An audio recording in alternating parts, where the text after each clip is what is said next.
अशी ही फुलं आता गरम पाण्यात टाकली आहेत.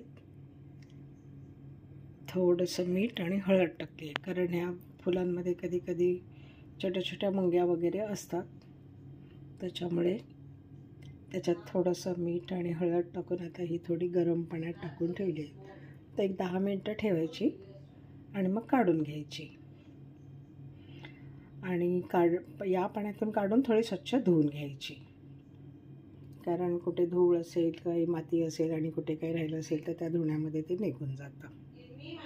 तर अशा प्रकारे आपण ही भाजी करणार आहोत.